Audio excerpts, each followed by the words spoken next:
Assalamualaikum warahmatullahi wabarakatuh. Selamat siang. Jumpa lagi di Riau Podcast. Pada siang ini kita kedatangan tamu nih, yaitu Bapak Rido. Bapak atau Abang nih? Aku lebih senang dipanggil Abang lah. Biar Baik. Siap, Abang Rido. Yeah. Abang Rido ini sebagai caleg, betul Bang? Caleg. Iya. Mungkin boleh Bang sedikit diperkenalkan dulu dari Abang. Oh, ya, makasih. Siapa tadi namanya? Atris, Bang. Atris. Iya, siap. Pertama sebelum aku memperkenalkan diri, aku mau apresiasi dulu nih. Ada PT Media Bagus Riau Pak TV. Ya mudah-mudahan mudah-mudahan kalian konsisten, karena penyakitnya dunia kayak gini nih biasanya nggak konsisten. Sama kehilangan tamunya, nggak tahu mau ngundang tamu siapa ya. Oke, terima kasih. Saya Rido Iksan, SE. Pakai SE di belakangnya karena sayang kan udah kuliah 4 tahun nggak dipakai kan ya. Iya.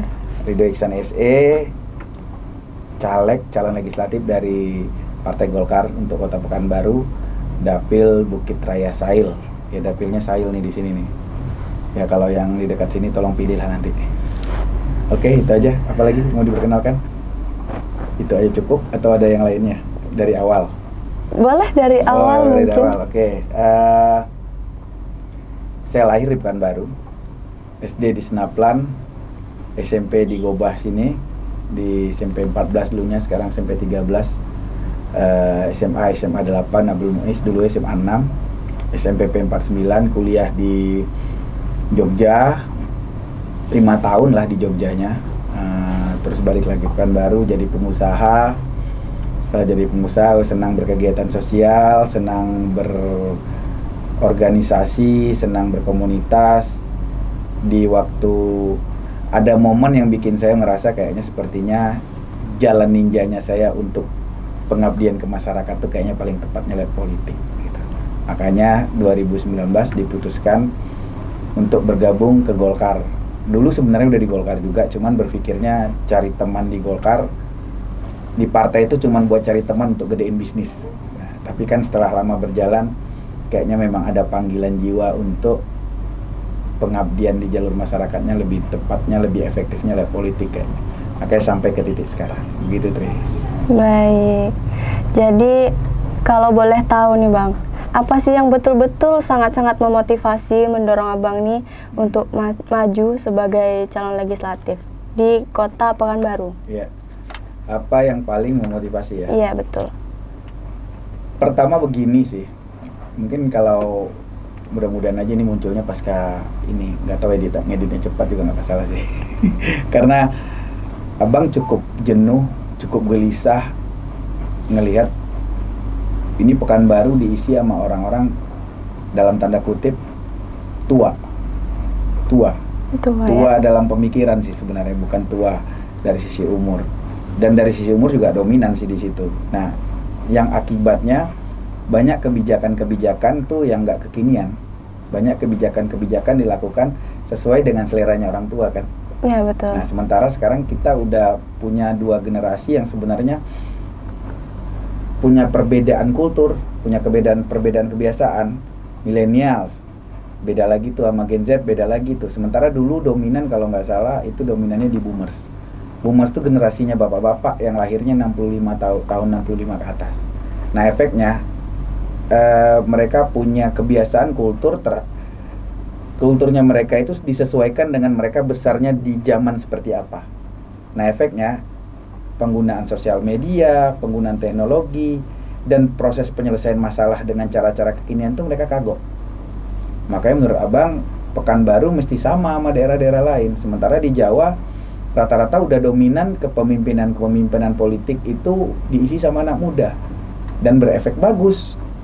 Contohnya Diko Ganindito, itu di Jawa Tengah, kabupaten, aku lupa nama kabupatennya, dari Golkar. Bima Arya dari PAN, Arya Bima ya, di Bogor, itu muda juga.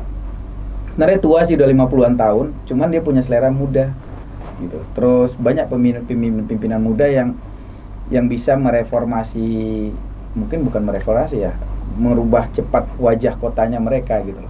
Makanya orang pikir mungkin saya salah satu dari itu nanti gitu loh. Nah, saya berharap ke depannya dengan kontestasi ini ada ada cukup banyak anak muda yang berada di dalam. Karena kebijakan-kebijakan yang dimunculkan itu kan kalau memang tidak ketemu jalannya kan voting kan ya. Tapi kalau dominan anak muda, votingnya anak muda kayak kita menang gitu. Tapi kalau masih diisi dengan gaya lama, maaf cakap, reses-reses cuman ngasih sembako kan ya. Reses ngasih sembako, reses ngasih jilbab, reses begitu aja terus mau kapan kita maju gitu. Kita punya teknologi, kita punya UMKM yang banyak UMKM tapi mestinya bisa di upgrade ke level yang kekinian gitu loh. Nah kalau diisi sama anak-anak muda mestinya Pekanbaru tuh bisa lebih cepat berubah. Itu awal, itu motivasi terbesarnya. Makanya akhirnya kita putuskan masuk. Gitu. Bertarung lah kita sekarang. Siap. Gitu, sangat bersemangat nih untuk bertarung ya Bang ya. Iyalah. Jadi Bang, sebagai calon legislatif tentunya Abang ini sering mendapatkan aspirasi nih dari masyarakat, betul. Jadi untuk di Kota Pekanbaru sendiri nih Bang, apa sih aspirasi masyarakat atau keluhan masyarakat yang paling sangat banyak lah diajukan kepada Abang? Kalau Abang tuh bagi dua sih, ini masalah kepentingan mereka personal sama kepentingan mereka yang berkelompok gitu. Nah kalau kepentingan personal yang paling sering kan mereka permasalahan Indonesia kali ya, itu masalah pendidikan kan, akses pendidikan, sistem zonasi yang awalnya diniatkan untuk bagaimana pemerataan pendidikan kan, tapi tidak di beberapa daerah termasuk Pekanbaru nggak siap sama itu. Kenapa nggak siap sama itu? Ya buktinya banyak daerah-daerah yang belum punya gedung sekolah, tapi masyarakatnya banyak. Betul. Akhirnya mereka nggak dapat jatah sekolah karena sekolah di tempat tersebut penuh kan gitu. Betul. Nah, kan itu jadi PR juga dan banyak pertanyaan itu mereka minta tolong nanti kalau memang udah duduk jangan sampai kami nggak bisa bersekolah negeri anak-anak kami dan Abang meyakinkan itu bahwa itu mesti kita urus. Karena akses pendidikan sampai 9 tahun yang dijanjikan sama pemerintah itu di undang-undang kan ya, itu hak semua masyarakat gitu. Jadi kalau memang dipersulit sama sekolah karena alasan kelas, kita coba mengadu di level dinasnya. Kalau dinas nggak selesai, kita mengadu ke wali kotanya. Kalau wali kotanya nggak bisa memberikan solusi, ya kita permasalahkan di gedung parlemen nanti ya, karena itu tugasnya mereka kan. Itu satu. Kesehatan juga. Dulu banyak kan orang susah ya pasca Covid. Dulu makainya BPJS-nya jalan terus sudah nggak sanggup bayar, pengen pindah ke KIS gitu. Nah sekarang kita punya UHC sebenarnya Kota Pekanbaru tuh. Betul. Dengan cuman modal KTP bisa berobat. Iya, betul. Nah itu tugasnya kita ngawal nanti. Ngawal kalau memang ternyata dipersulit ya kita kawalkan. Tugasnya Dewan kan cuma 3 tuh. Legislasi, budgeting, sama pengawasan. Nah 3 fungsi ini kita lakukan nanti terhadap itu. Yang selainnya keniscayaan, semua pasti ngerasakan lah. Sampah, banjir itu udah semua hal yang dikeluhkan sama masyarakat Riau. Betul. Masyarakat Pekanbaru, Riau lah mungkin. Nah, Pekanbaru lah khususnya kalau sampah dan banjir. Itu pasti ada aja. Makanya kalau itu beban semua dewan dan pemerintah eksekutif situ. Kalau kita lebih cenderung ngelihat hal-hal yang lebih detail lah. Karena nggak kita majukan pun besok itu yang bakal dibahas kok sidang pertama tuh, sampah sama jalan kan gitu sama banjir. Betul. Nah kita lebih kecenderungannya ngelihat ke hal-hal yang kita pikir yang tidak terpikirkan sama orang tapi menjadi permasalahan di masyarakat gitu. Itu sih. Baik, gini Bang, yang udah Abang sebutkan tadi itu aspirasi masyarakat yang amat sangat banyak di Pekanbaru. Itu apakah nanti akan jadi pergerakan Abang yang paling utama saat alhamdulillahnya jika Abang terpilih? Ya pastilah, kita kan dari awal niatnya mau jadi dewan kan bagaimana bisa mengurai permasalahan kan ya. Betul. Bisa melakukan 3 fungsi tersebut untuk bantu masyarakat kan. Ya karena ini dadakan ya, tadi saya lupa bahwa ada jadwal di sini. Kita punya kartu jago namanya. Iya. Jadi kartu jago tuh kartu buat konstituennya Ridho. Jadi semua pemilik kartu jago ada namanya di situ, ada nomor handphone, RT RW dan itu. Pemilik kartu jago adalah prioritas untuk kita bantu aspirasinya. Jadi memang tugasnya, memang diniatkan di dewan itu menjadikan politik itu jalan ninjanya kita buat bantu masyarakat kan ya. Betul. Apapun itu ya apapun permasalahan mereka harus kita carikan solusinya. Walaupun mungkin belum tentu bisa terselesaikan. Tapi kan kita bagian dari mereka, kita kan perwakilan mereka. Ya kalau kita mewakili mereka mestinya pin yang menyemati kita di sini itu ya punya harganya kan ya. Punya kekuatan dan punya wewenang untuk kita menelusurin itu. Ya mesti dikerjakan lah. Kalau enggak ngapain nyalek, mending jadi pengusaha aja lah. Enggak? Iya, betul. Duitnya banyak, bisa liburan kan. Kalau gini kita ya ngelayani masyarakat ya gitu. Baik. Selain itu nih Bang, apa aja program-program Abang dan yang terbesar dan apa aja tuh yang jadi target Abang paling utama nantinya? Keinginan Abang sih sebenarnya concernnya di pendidikan sih. Abang sangat tertarik sama pendidikan karena Abang ngerasa bahwa pendidikan di Riau tuh jauh ketinggalannya dari Pulau Jawa. Betul. Jangankan kita berpikir bersaing sama luar ya, sama Pulau Jawa aja Pekanbaru tuh jauh. Ini contohnya, Abang punya anak yang Abang yang SMA-nya di Malang, Jawa Timur. SMA Negeri Malang, SMA Negeri 1 Malang. SMA Negeri 1 Malang itu sekolahnya nyantai, nggak kayak strike kayak sekolah-sekolah kebanyakan yang difavoritkan di sini, yang mesti belajar, mesti itu, mesti ini, tapi SMA 1 Malang tuh kalau masuk Brawijaya tuh kayak pindah kelas aja. Bukan karena ada kerjasama ya, karena memang secara kualitas anaknya memang bagus dan secara kualitas pengajaran juga bagus gitu. Nah, kenapa Bang berpikirnya tentang pendidikan mesti fokusnya ke situ? Karena kalau sumber daya manusianya orang Pekanbaru ini udah benar-benar bagus, apapun yang kita lakukan tuh sebenarnya ngikut aja. Kalau sumber daya manusianya nggak bagus, terus kita kuatkan untuk pembangunan fisik, apapun yang kita bangun rusak aja. Makanya sebenarnya ya kalau kita kuatkan di SDM, kita perkuat, akarnya makin kuat. Apa programnya? Ya mungkin beasiswa, mungkin ya kita punya target bagaimana kita punya kerjasama sama universitas-universitas di Jawa atau mungkin di luar negeri. Kita dorong pemerintah untuk melakukan itu, terus kita kasih beasiswa, kita kasih macam-macam sampai akhirnya anak-anak Pekanbaru tuh levelnya udah kayak anak-anak di ibu kota lah.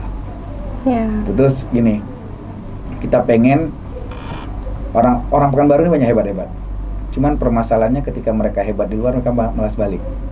Kenapa malas balik? Ya karena pemerintahnya sama proses di pemerintahan dan dewan itu tidak berjalan dengan bagus. Akhirnya mereka ngambek aja, seringnya kayak gitu. Kayak misalnya mereka mau melakukan penelitian di dewan tuh ada kasus tuh.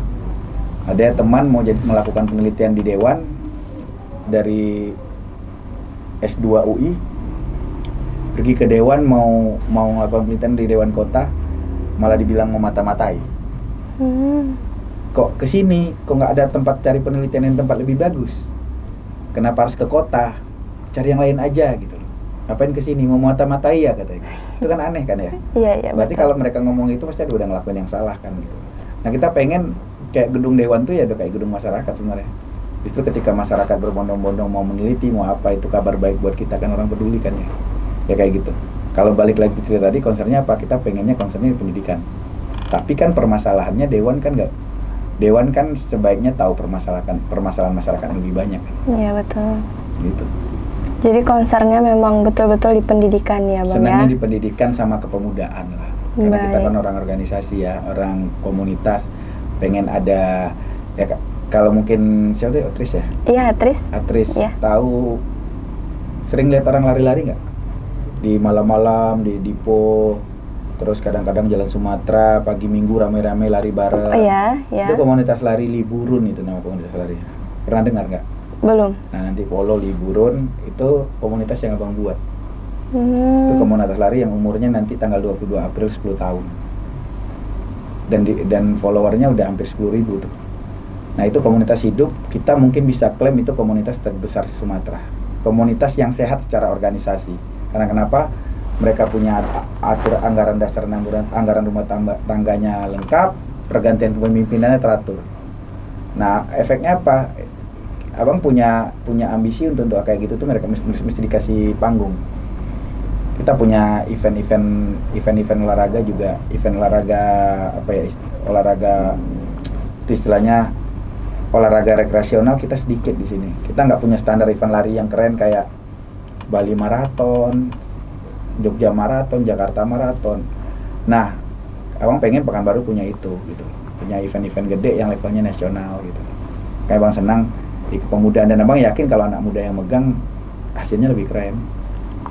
Ya. Iya. Gitu. Berarti memang di sini abang sangat mendukung dan mendorong jiwa-jiwa muda ya bang ya. Iya. Kalau mungkin follow IG abang Pak Mando, abang punya lagu sendiri gitu loh tentang anak muda, walaupun karena menurut abang anak muda terus dibangkitkan semangatnya. Betul. Anak muda tuh mesti masuk politik kalau kita mau ngerubah segala-galanya. Dan sekarang kan kabar baiknya 55% penduduk Indonesia itu anak muda di bawah 42 tahun. Berarti kan sebenarnya ini generasi emas ini sampai katanya 2035. Nah kalau kita nggak hati-hati sama ini, kita tetap ya, kalau bahasa ekonominya berada di middle income trap. Nih sekarang ini kita kita di middle income nih. Yeah. Pendapatan rata-rata lah dunia. Nah target Indonesia kan menjadi negara maju dengan perekonomian terbesar nomor 4 dunia di 2045. Senjata yang paling kuatnya siapa? Senjata yang paling kuatnya anak muda.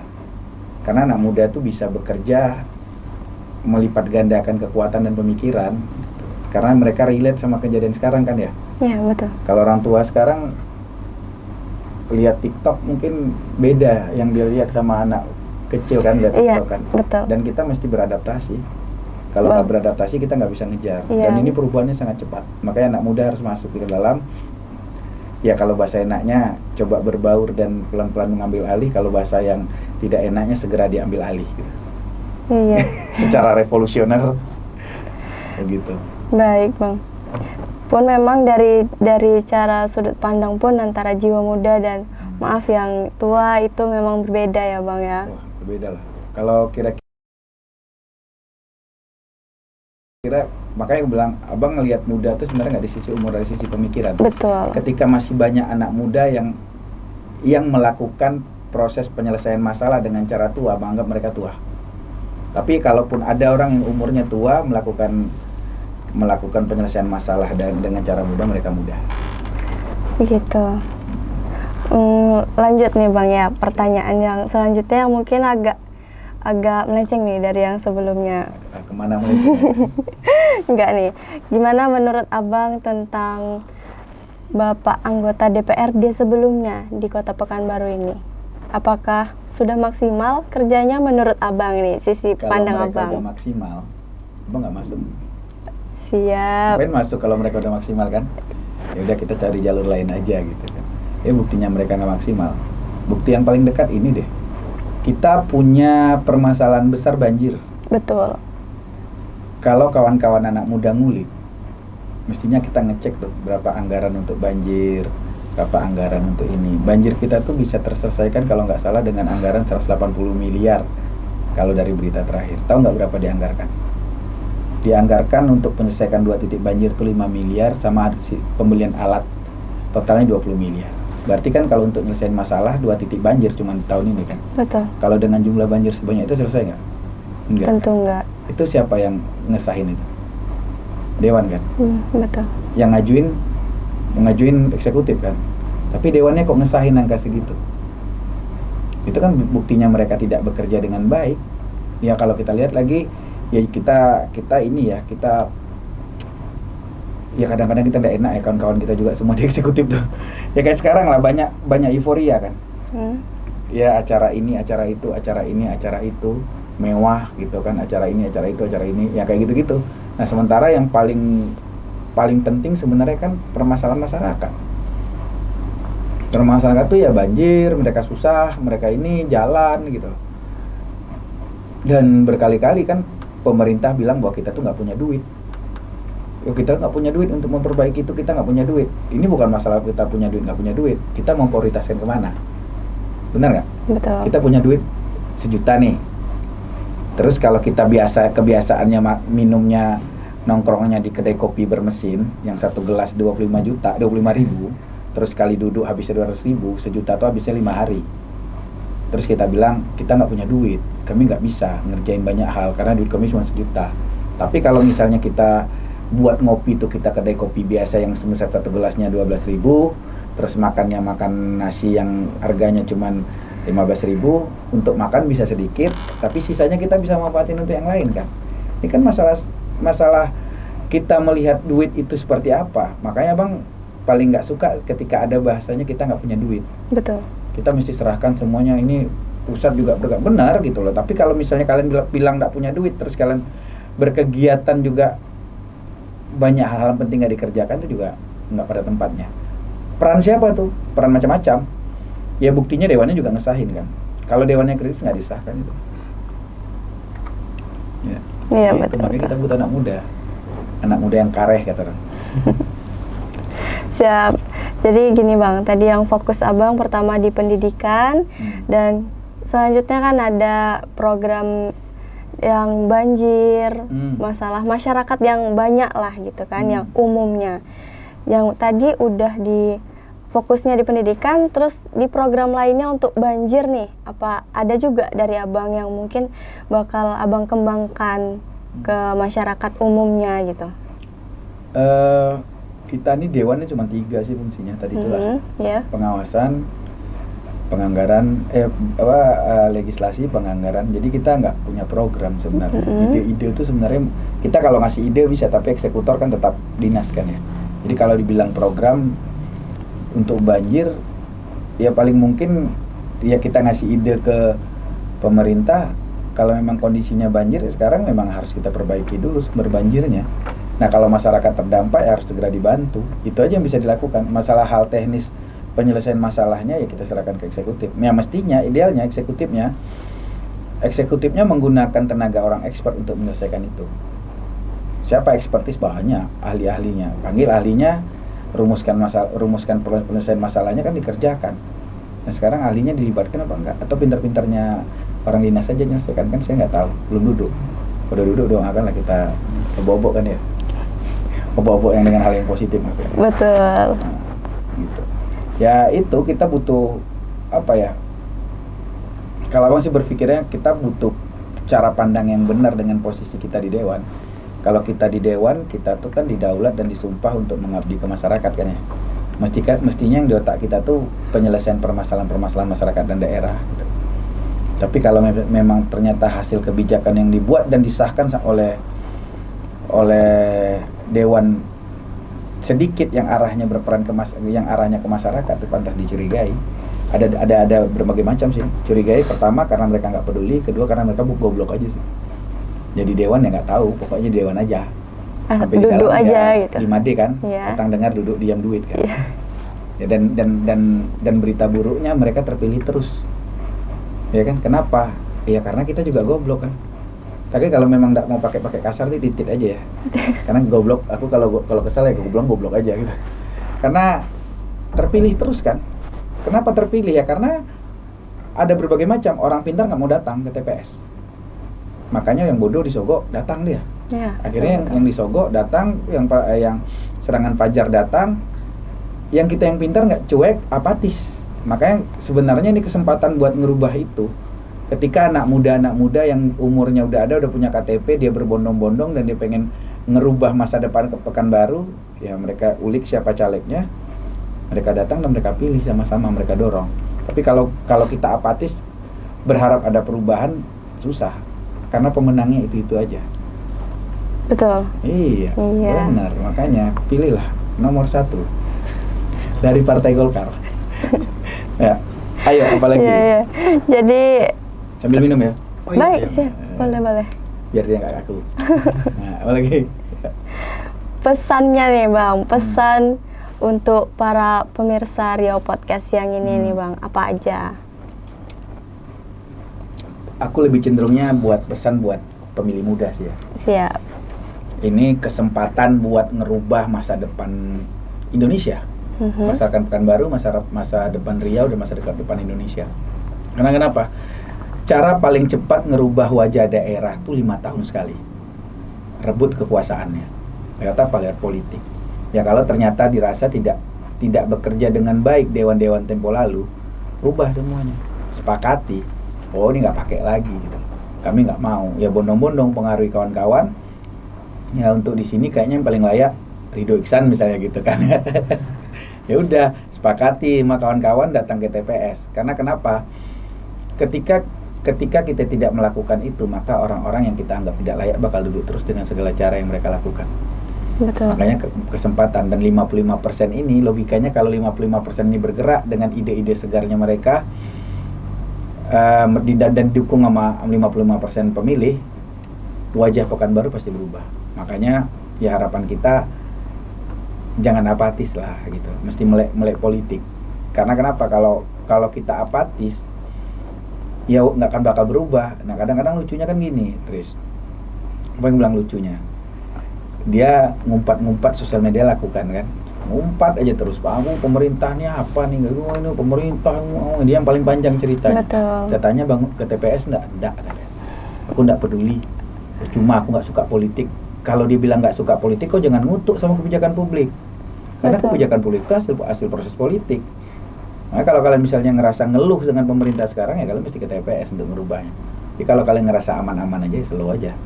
Biar aja yang lama yang duduk kan gitu. Gitu. Iya, betul. Pesannya. Intinya kita harus anak muda melek politik. Oh iya, mesti melek politik. Nah, harus cari sudut kanan Partai Golkar nomor urut 1. Siap, diingat pemirsa. Siap. Siap. Terakhir nih Bang, sebelum penutup, ada nggak jargon dari Abang nih? Jargon. Iya. Jargon ada. Aku pakai jargon jago. Jago pakai K ya, bukan jago ya. Jago ya. Jago. Iya. Kenapa jago? Karena itu diksi yang dipakai oleh orang Pekanbaru, diksi yang dipakai mungkin orang Sumatera Barat, mungkin Sumatera Utara juga gitu loh. Dan aku pikir itu diksi keren sih, dan mesti kita bawa ke level nasional. Jago di sini saya mengartikan, ini versi saya. Saya mengartikan jago di sini nih level tertinggi dari hebat. Apalagi istilah hebat, istimewa itu di atas, masih di bawah jago tuh. Jago itu level tertinggi dari hebat. Makanya kita pakai jargon itu, kita berharap Pekanbaru tuh bakal diisi sama orang-orang jago, dan Pekanbaru mesti jago ke depannya. Gitu. Jago. Siap. Oke Bang, cukup sekian ya Bang. Makasih banyak atas waktunya. Terima kasih banyak atas obrolannya pada siang ini. Atas mohon maaf kalau ada kekurangan. Kepada pemirsa Riau Podcast juga saya mohon maaf apabila ada kekurangan. Saya akhiri. Assalamualaikum warahmatullahi wabarakatuh. Waalaikumsalam warahmatullahi wabarakatuh.